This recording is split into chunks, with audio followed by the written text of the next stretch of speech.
جو بعد میں آئی اس کو ہم کیا کہتے ہیں کہ وہ ہمارے لیے ردیف ہوتا ہے۔ تو سوال یہاں یہ ہے کہ کس کے بعد یہ لفظ آئے تو یہ کیا کہلائے گا؟ ردیف۔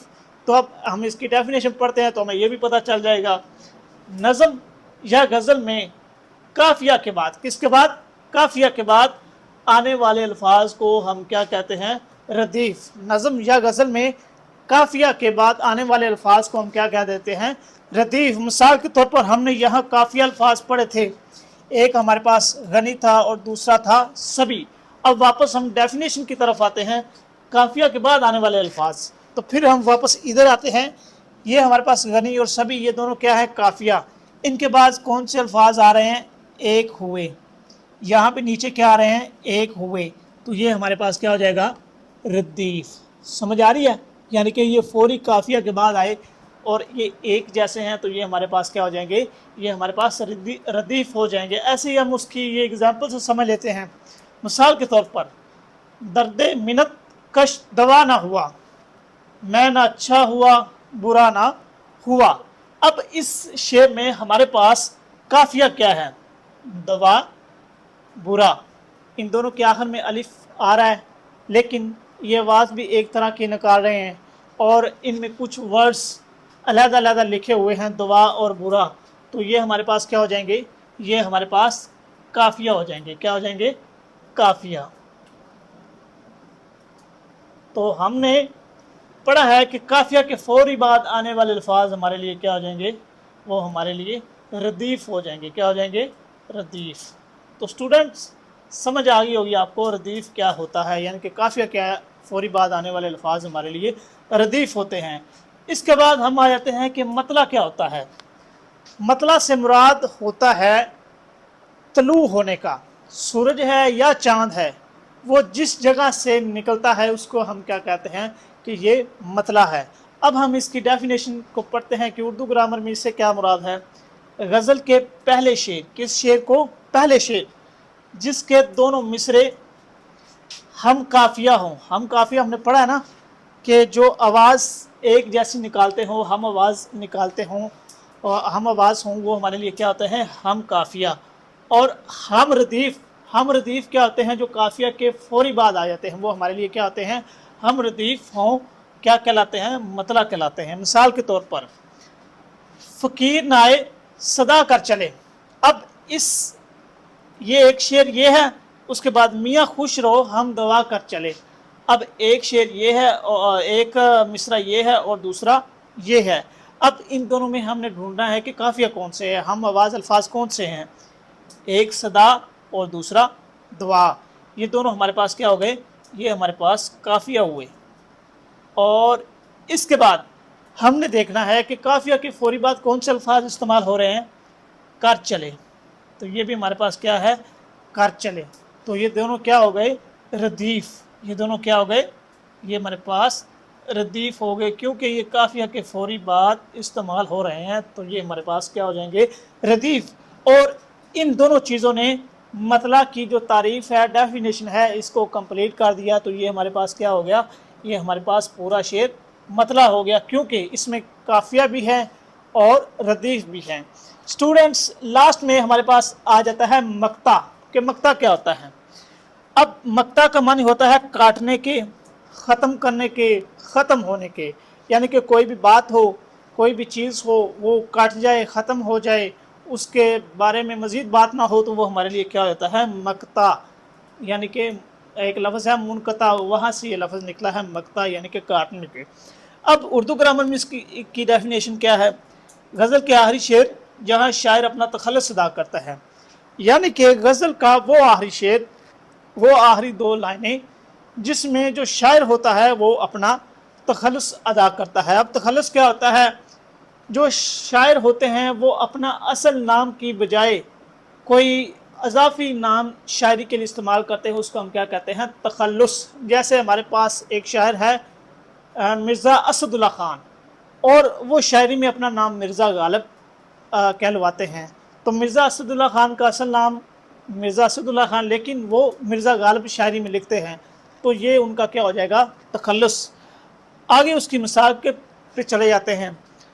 مثال کے طور پر میں نے مانا کہ کچھ نہیں غالب، یہاں مرزا اسد اللہ خان یعنی کہ مرزا غالب، انہوں نے اپنا کیا استعمال کر دیا؟ تخلص استعمال کیا۔ اور جس شعر میں ہم دیکھیں کہ جو شاعر ہے وہ تخلص استعمال کر رہا ہے تو وہ ہمارے لیے کیا ہوتا ہے؟ مقطع۔ تو یہاں یہ تخلص استعمال ہوا تو یہ ہمارے لیے کیا ہو گیا؟ مقطع۔ تو سٹوڈنٹس، آج کی اس ویڈیو میں ہم نے شعری اصطلاحات کی بہت ہی بنیادی اور اہم چیزیں سیکھی۔ اگر کسی سٹوڈنٹ کو اس لیکچر میں کوئی چیز سمجھ نہ آئی ہو یا وہ کسی چیز پر مزید رہنمائی لینا چاہتا ہو تو وہ کمنٹ سیکشن پر کمنٹ کر کے اس پر مزید رہنمائی لے سکتا ہے۔ شکریہ۔